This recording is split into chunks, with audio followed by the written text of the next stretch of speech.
Mr. Chair. I rise in support of this amendment, and I want to amplify what my ranking member has said, because I think it's a very important point that she is making, and it is fundamental to how this committee and this subcommittee goes about funding an incredible need in our Defense Department going forward. We absolutely need a missile defense system.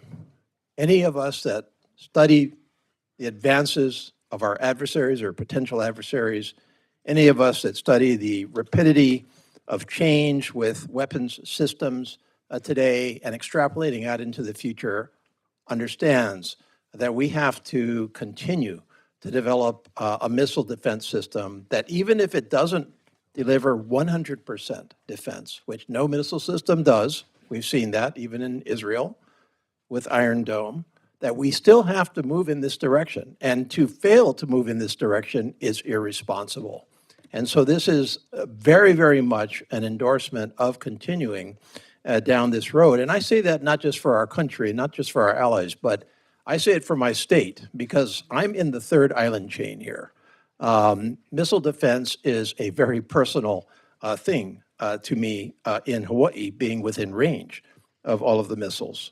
But the problem that we're having here goes back to what I said at the very beginning. I outlined 6 reasons why I could not support this bill overall. And one of those 6 reasons had to do with how we are going about hodgepodge budgeting without a big picture context, without a budget, without a cohesive approach. And we are doing this piecemeal through discretionary funding, through reconciliation mandatory funding, and now, of course, we're being presented with a supplemental, finally, that we don't even know what is in it, other than what somebody is reporting online for us as we're sitting here debating an over $1 trillion budget.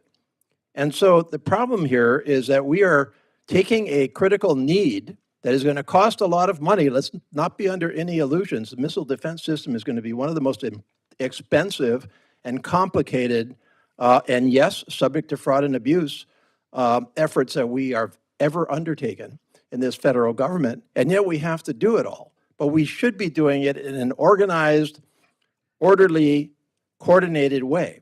Now, we started out with Golden Dome, and I'm sorry this has become a political issue, because it shouldn't be a political issue. This should be something that we can all sit down and work on and agree on without getting through the divisive politics and whether we like the term Golden Dome or not. What a stupid debate that is.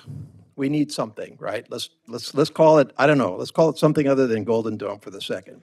But we started out in FY26. And what did we do in FY26? We had 0 for this project in discretionary funding. We stuck $21 billion into reconciliation to get this going. We waited, as already noted, 9 months to get any detail on what that reconciliation was going to go to, and we did not get adequate answers on where they were going with this project. $21 billion already sunk or sinking into Golden Dome. Oh, I said it there. Now let's get to this year. This year, $17.5 billion in the president's budget, $17.5 billion more, of which $400 million in discretionary funding, leaving $17.1 billion out there hanging for some reconciliation bill that we don't know where it's coming from or whether it's going to get here. Now, why would I want to spend $400 million today in discretionary funding without knowing what the big picture is? It may well be worth it, and it may well be necessary, and I'm sure it is necessary for us to spend at some point or another $400 million for this project. But why should we do this in this bill when we don't have the big picture, when we don't have the detail, when that detail has not been provided to us whatsoever? And so the bottom line here is, in my mind, show me the big picture, show me the cost, show me the allocation over time, and show me the details, and I will work with you to figure out when and how to fund it, but not on a piecemeal basis, not without the big picture.